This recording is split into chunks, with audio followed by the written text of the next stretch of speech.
Hi guys! Ito na naman ang ate nyo. Ito na naman ang ganap. So, another day, another pasok serye. Gusto ko lang naman sa inyo i-share kung ano yung ganap ko sa gabi.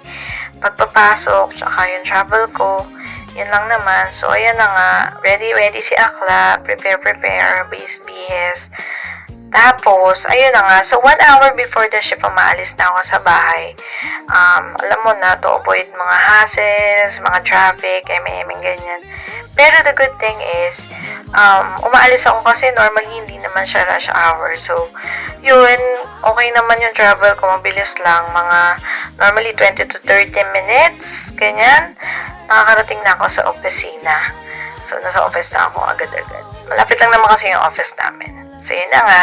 So, end shift, sa morning, ayan, si daddy, diba? Mukhang tulog-tulog pa siya. Ginising ko siya. Ayun, ganap namin sa morning. Love lang kami ni daddy. Kwentuhan. Update. Kung kamusta naman siya magdamag, kamusta naman yung trabaho niya kahapon. Or, yan, yung kahaponan, ganyan. Paano ba sabihin nun? Anyways, yun, update kami, kwentuhan, kung ano na rin yung mga ganap ko sa office, siya din, sa trabaho niya. Tapos, lambing, eme kami sa camera, pakit.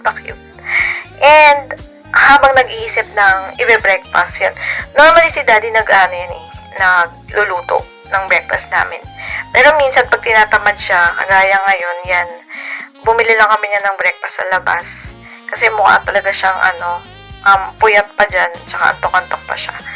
So, ayun, after ng mga ganyan, pakit-pakit, lambing, magbe-breakfast na kami niyan.